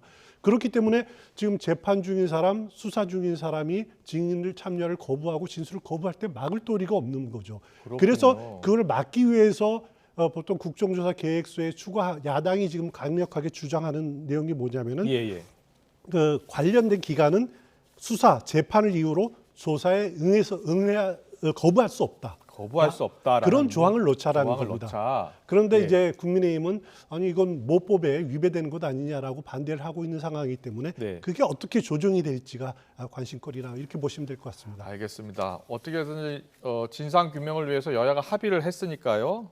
서로 어떻게 하든지 합의를 보고 타협을 해서 빨리 가능하면 진상조사 국정조사 시작했으면 좋겠습니다.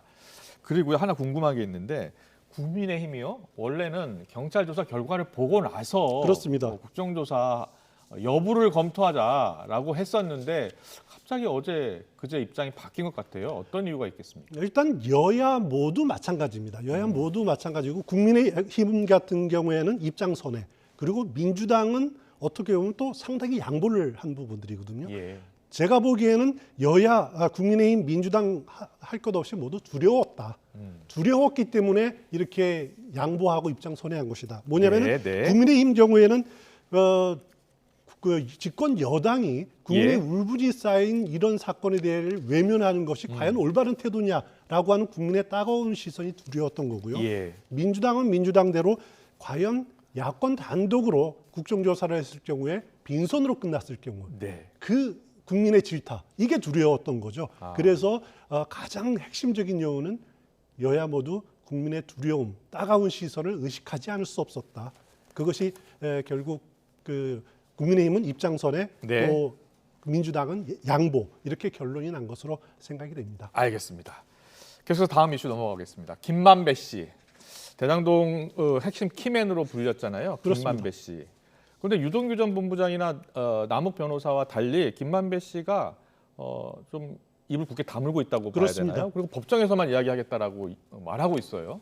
김만배 씨가 오늘 새벽에 출소를 했습니다. 그래서 불구속 상태에서 재판을 받게 됐는데 물론 이제 재판은 열심히 성실하게 받겠다라고 하면서 어떤 언론과도 인터뷰하지 않겠다. 그러면서 밖에서 이야기를 하지 않겠다는 거죠. 그거는 유동규 씨나 남욱 그 변호사 같은 경우에는 출소하자마자 재판 또 아니면 인터뷰를 통해서 적극적으로 의사 개진을 하지 않았습니까? 그런데 김만배 씨는 어떻게 보면 이제 그 입을 닫겠다라고 하는 것은 검찰로 보면 좀 답답한 부분들입니다. 뭐냐면 유동규, 남욱 두 사람이 천화동인 1호 실소유자가 일정 부분 이재명 대표 측이 지분을 갖고 있다라고 이렇게 폭로성 주장을 계속 하고 있지 않습니까? 여기에 대해서 김만배 씨가 동조를 하지 않고 이 그 지분은 100% 자기 거다라고 하는 주장을 계속 아직 고수하고 있기 때문에 검찰로서는 김만배 씨의 입을 어떻게 하면은 열게 할까 이 부분을 아마 고심하고 있을 것 같습니다. 법조계에서는 지금 유동규 전 본부장이나 남욱 변호사의 법정 진술이라든지 그리고 언론 인터뷰 내용이 대부분 김만배 씨가 이렇게 이야기했다. 그렇습니다. 라는 거라는 겁니다. 그러니까 증거가 없다는 거죠. 그런데 김만배 씨가 완전히 부인을 한다면 그거는 결국은 또 법적 쟁점으로 치열하게 법리 다툼하겠는데요. 그렇습니다. 그 유동규 또 남욱의 그 주장의 폭로의 근거는 김만배 씨에게 들었다라고 하는 거거든요. 그렇죠. 전원이란 예. 말이죠. 이 전원이 증거로 인정받기에는 법정에서 증거 인정받기에는 상당히 어려운 부분들이 많다고 그래요. 네. 그래서 김만배 씨가 그 인정을 하면은 검찰로서는 아주 천군만마를 얻는 거지만은 네. 지금 김만배 씨 입장에서는 그럴 경우에 자기 혐의가 늘어난다.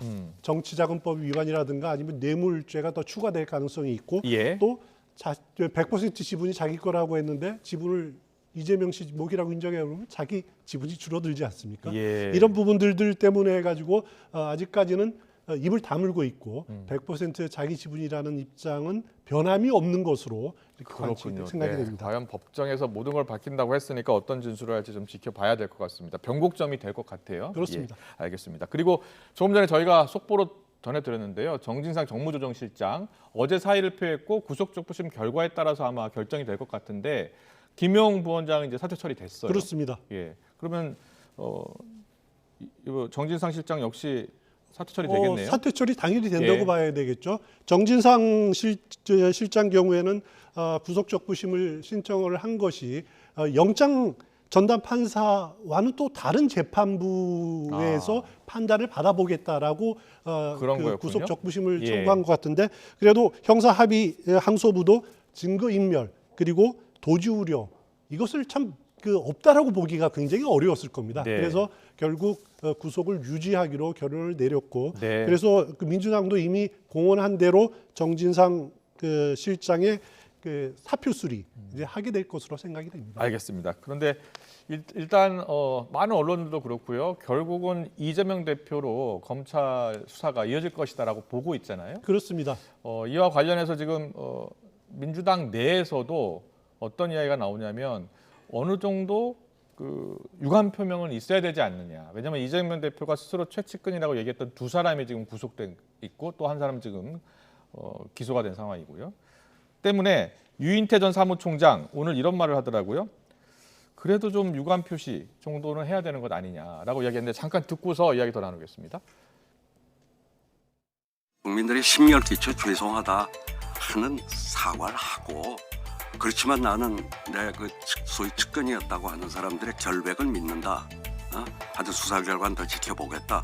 뭐 이 정도에 뭐 나와야 되는데 그냥 무조건 야당 탄압이다라는 식으로만 하니까 이 조금 뭐 딴소리들도 목소리들도 좀 나오고 있는 거 아닌가요? 이런 물의를 빚은 거에 대해서 물의가 일어나게 된 거에 야기된 거에 대해서 책임이 있잖아요. 그 대목에 대해서는 사과를 해야죠. 네, 이재명 대표가 이제 정진상 실장의 정치를 믿는다 이런 표현을 썼잖아요. 그렇습니다. 그런데 이와 관련한 사건에 대해서는 구체적인 답변을 하지 않고 있어요. 그렇습니다. 이재명 대표로서는 한 번 밀리면은 끝이다. 뭐 이런 위기의식 때문에 지금은 그 유감 표명이나 사과를 할 수가 없다. 그런 생각을 가지고 있는 것 같아요. 왜냐하면 이재명 대표는 이것은 정치 탄압이다, 야당 탄압이다, 네. 검찰의 조작이다라고 이렇게 주장을 하고 있지 않습니까? 그래서 유검무죄, 무검유죄 이런 주장을 하고 있는데 그렇지만은 그 측근들의 일단 구속 또 기소 이것이 이어지면서 당내에서 또 이제 어떻게 보면은 이재명 대표를 지키기 위한 단일 대오에 균열이 가기 시작했다. 금이 가기 시작한 조짐들이 나타나고 있거든요. 유인태 전 국회 사무총장의 언급도 그렇고 그 전에 이제 조홍천 의원 경우에도 유감 표명이 있어야 되지 않겠느냐라고 하는 그 언급들이 계속 있었는데 가장 핵심은 이런 당내 목소리도 목소리지만은 이재명 대표가 말하고 있는 그 정치 탄압 그리고 검찰 조장이라는 주장에 대해서 국민들이 어떻게 받아들이고 있냐는 거죠. 제가 보기에는 민심이 이렇게 썩 우호적이진 않다는 겁니다. 다 이재명 대표의 말을 액면 그대로 받아들이지 않고 그래도 뭔가 있지 않을까? 이재명 대표가 좀 속 시원하게 설명을 해야 되지 않을까라고 하는 그런 마음들이 있는데 여기에 대해서 이재명 대표가 그래도 어느 정도 이제는 자기 입장을 드러내야 될 때가 아닌가. 잘못했으면 잘못했. 최소한 측근들의 이런 비리에 연루돼서 구속된 거에 대한 입장 표명은 있어야 되지 않겠느냐라는 생각이 듭니다. 결국 이 문제는 민주당과 이재명 대표 구분해야 된다는 거죠. 이재명 대표는 맨몸으로 이제 당 대표로서가 아니라 정치인 이재명 맨몸으로 그 파헤쳐나가고 헤쳐나가야 되지. 민주당을 등에 업고 계속 이렇게 숨어서는 그 아마 민주당 내부에서도 계속 반발이 계속 일어날 겁니다. 그럴 경우에. 알겠습니다. 그리고 김의겸 의원 이야기 좀 해볼게요. 청담동 술자리 의혹 제기를 하지 않았습니까? 그렇습니다. 그런데 이제 거기서 그 첼리스트가 지금 거짓말을 했다는 겁니다. 그런데 이제 그 김의겸 의원은 국회에서 물어봤잖아요, 한동훈 장관. 그렇습니다. 그런데 이제 지금은 만약 그게 사실이라면 이란 전제 조건을 들면서 첼리스트가 거짓말을 했다는 진술이 사실이라면 유감을 표명했고요. 그리고 그래도 그날로 되돌아가도 그런 의혹이 있으면 다시 질문하겠다라고 했어요. 어떻게 보고 계세요? 일단 이런 그나마 김의겸 의원이 잘못을 인정하고 유감이라는 표현을 한 것 자체가 그건 저는 개인적으로 평가를 하고 싶습니다. 예. 사실 그런 용기도 없는 정치인들이 굉장히 많거든요. 예. 하지만은 여기 오늘 페이스북에 올린 글을 찬찬히 따져보면은 어떻게 보면은 이런 표현을 했습니다. 이 의혹을 공개적으로 처음 제기한 사람으로서 윤석열 대통령 등 관련된 분들에게 신심한 유감을 표한다. 네. 여기에 국정조사장에서 한동훈 장관하고 말다툼을 했다는 거, 설전을 벌였다는 거 누구나 다 아는데 네. 한동훈 장관은 굳이 또 표현을 하지 않았습니다. 넣지 않았습니다. 그랬군요. 관련자에 들어가 예. 있다는 거. 예. 그리고 또 하나는 지적하셨지만은 어떻게 보면은 의원으로 그날로 되돌아가도 다시 질문을 하지 않을 수 없다라고 이런 표현을 했는데 국회의원으로서 당연히 해야 될 일이라고 네. 하는 거죠. 예. 그런데 기억하실지 모르겠지만은 과거 흑송동 부동산 투기 의혹이 일어났을 때 그때 김의겸 대변인, 청와대 대변인이죠. 그때 말하는 것이 부인이 알아서 한 일이다. 나는 몰랐다라는 핑계를 댔습니다. 지금은 이런 의혹의 잘못에 대해서도 국회의원의 업무기 때문에 그랬다라는 또 핑계를 대고 있거든요. 이왕 잘못했다라고 할 경우 좀 솔직하게 잘못했다라고 시인하고 인정하는 것, 그러면 국민들이 용서해 줄 수 있는 부분들이거든요. 예. 애매한 이런 자락은 좀 안 깔아뒀으면 좋겠습니다. 알겠습니다. 오늘 정치권 이슈 여기까지 듣겠습니다. 추은호 YTN 해설위원과 함께했습니다. 잘 들었습니다.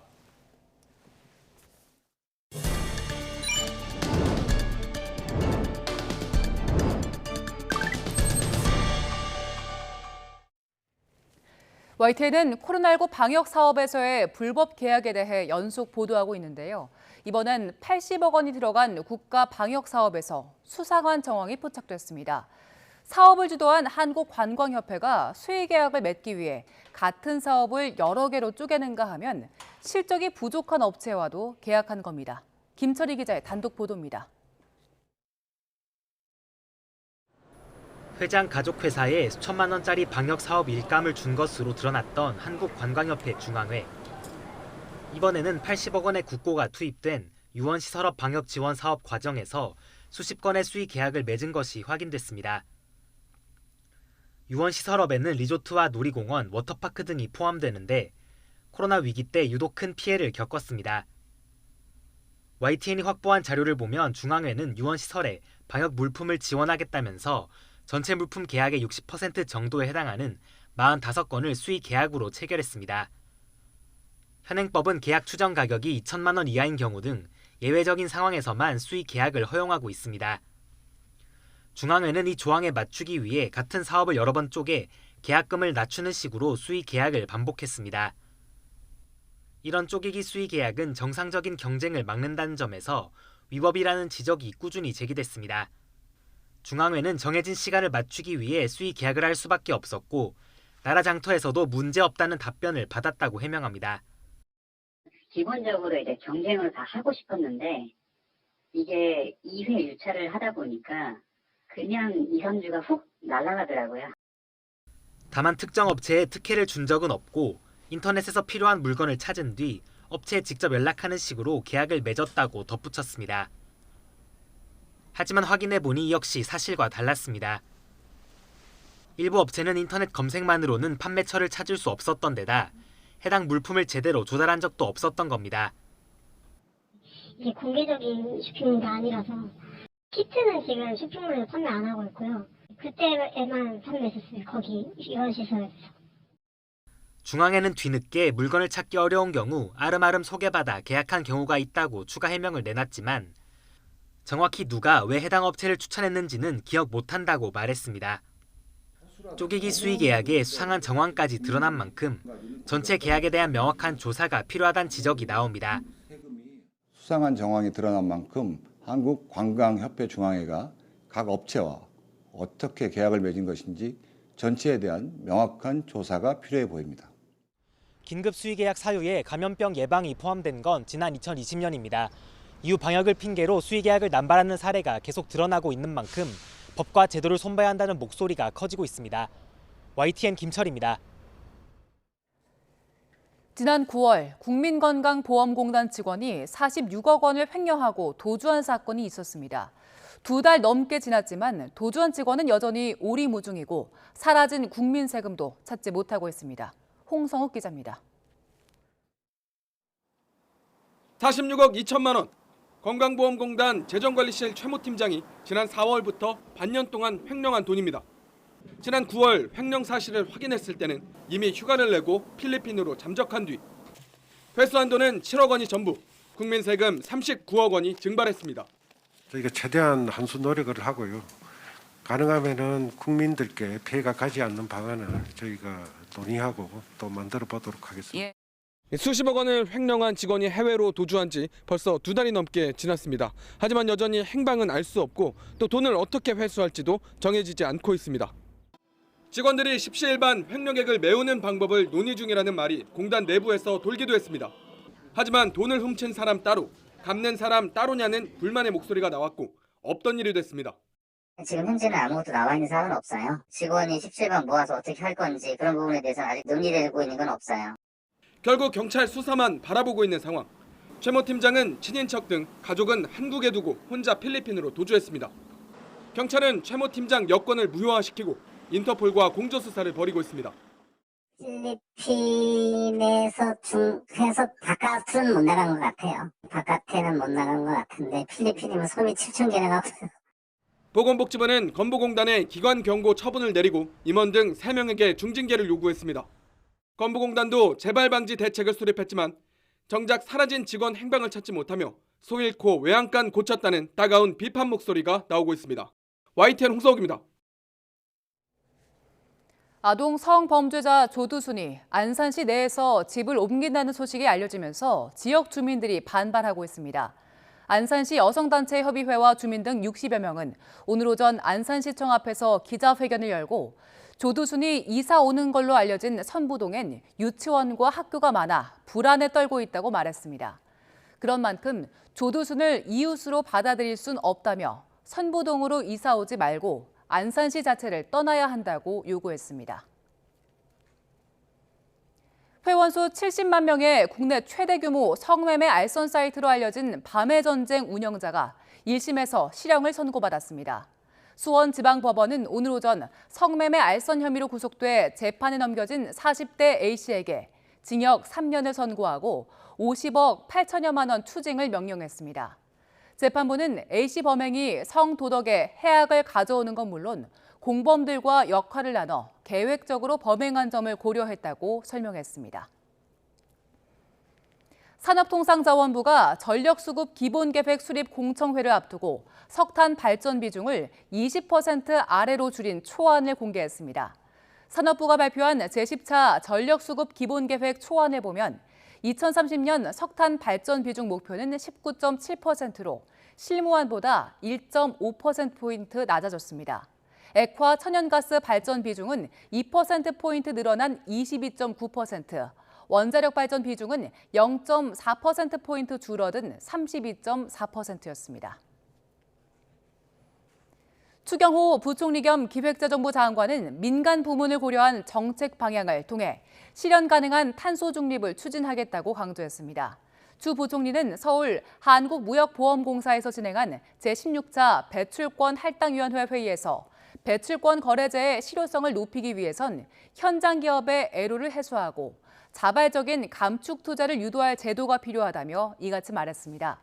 이어 기업의 온실가스 감축 투자에 대한 보상을 확대할 거라면서 중장기적으론 국가 온실가스 감축 목표에 따라 배출 허용 총량을 설정해 관리할 방안을 마련하겠다고 덧붙였습니다. 미국에선 추수감사절 인구 이동이 팬데믹 이전 수준으로 회복했지만 역대 물가가 가장 높은 명절로 기록되고 있습니다. 미국 중앙은행인 연방준비제도도 곧 금리 인상 속도를 늦추겠지만 인플레이션을 잡으려면 아직 갈 길이 멀다고 평가했습니다. 워싱턴에서 권준기 특파원입니다. 올해 추수감사절을 맞아 여행길에 오르는 미국인 수는 5,500만 명에 이를 것으로 집계됐습니다. 코로나 이전 수준으로 회복한 수치입니다. 문제는 휘발유가 갤런당 3.61달러로 역대 추수감사절 최고 기름값을 기록했고 항공료도 코로나 이전보다 20% 이상 올랐다는 겁니다. For a while there, I got round trip tickets for probably $80. But now I feel like they're probably closer to like 400 on average. 추수감사절 밥상 물가도 줄줄이 올랐습니다. 칠면조 값이 작년보다 24% 오르는 등 주요 식료품 가격이 20% 안팎으로 인상됐습니다. Well, everything's more expensive. I mean, honestly, we raise our own corn to feed our turkeys. 이달 초 열린 연준회의 의사록을 보면 인플레이션 압력이 약화되고 있다는 신호가 거의 보이지 않는다고 평가돼 있습니다. 그러면서 목표로 했던 2%대 물가 상승률을 달성하기 위해선 애초 생각했던 것보다 최종 금리가 더 높아질 수 있다고 관측했습니다. 다만 지금까지 이어온 고강도 금리 인상의 효과를 파악하기 위해 금리 인상 속도를 늦출 필요가 있다고 입을 모았습니다. 따라서 12월 연준회의에서는 자이언트 스텝이 아닌 빅스텝, 0.5%포인트 금리 인상 가능성이 더 커졌지만 내년에도 상당 기간 금리 인상 행진은 불가피할 것으로 전망됩니다. 워싱턴에서 YTN 권윤기입니다. 오늘은 카타르 월드컵 대한민국의 첫 경기가 있는 날입니다. 낮 동안 맑고 선선했지만 해가 지고 나면 금세 쌀쌀해지겠고 이 경기가 시작되는 밤 10시 무렵에는 서울 기온이 8도 선까지 내려가겠는데요. 거리 응원 계획하신 분들은 일교차에 대비한 옷차림 해주셔야겠습니다. 또 대기 정체로 수도권과 충남 지역은 밤부터 공기가 탁해질 것으로 보이니까요. 이 지역에 계신 분들은 미세먼지용 마스크도 챙기시는 게 좋겠습니다. 내일 아침에도 예년 기온을 웃돌며 심한 추위는 없겠는데요. 내일 서울의 아침 기온은 7도, 대전은 3도, 부산은 10도로 출발하겠고요. 한낮에는 남풍이 유입되며 제법 온화하겠습니다. 내일 서울의 한낮 기온은 15도, 대구는 18도, 부산은 19도 선까지 오르겠습니다. 다음 주 초반 전국에 비가 내린 뒤 영하권의 강추위가 찾아올 전망입니다. 지금까지 날씨 정보였습니다.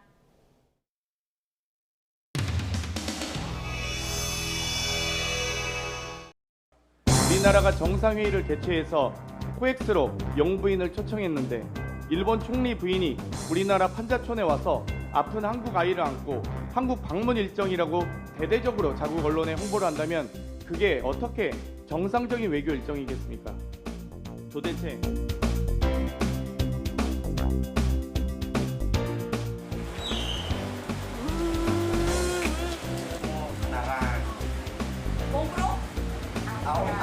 다음번에 만날 때 또 건강해서 같이 만나야 돼요. 김건희 여사의 인권 포르노 화제 화보 촬영이 논란이 되고 있습니다. 가난과 고통은 절대 구경거리가 아닙니다. 기자회견하는 동안 저희는 쓰고 있고 그럴까요? 세상 만물이 부처님 눈으로 보이면 다 부처님 같아 보이고 돼지 눈으로 보면 다 돼지 같아 보인다고 했던가. 어떻게 화보 촬영에 비견될 수 있으며 뜬금없이 포르노라는 단어를 쓸 수 있단 말인가?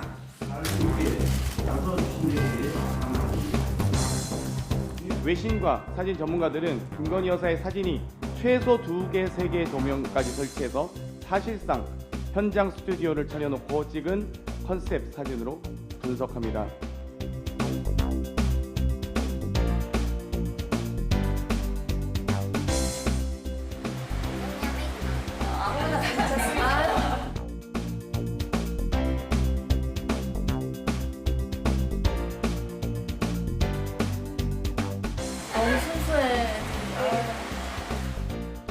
더불어민주당 의원들의 김건희 여사 스토킹이 거의 범죄 수준에 이르고 있습니다. 며칠 전 빈곤 포르노 촬영 운운하더니 이제는 조명까지 사용해서 화보를 촬영했다는 거짓 주장까지 하고 있습니다.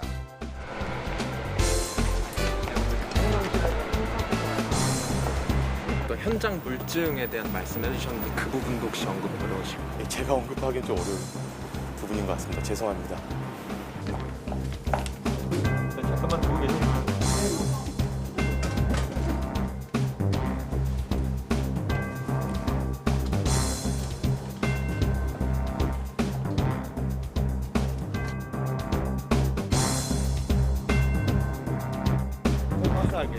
그래서 아무튼 뭐 저는 사실관계 꼭 밝히고 싶어요. 그럼 네. 그 부분을 그런 그래서 촬영을 한 것 자체가 사실 부적절한 행동이죠. 외교 결례이고 아동인권을 어찌되었건 침해한 사례라고 생각합니다. 그렇게 어쨌든 그러니까 허위 사실을 공표했다는. 저희는 허위 사실 유포한 건 없는데 뭐 일단 기분 모욕죄 좀 더 기분 나쁨죄는 될 수 있는데.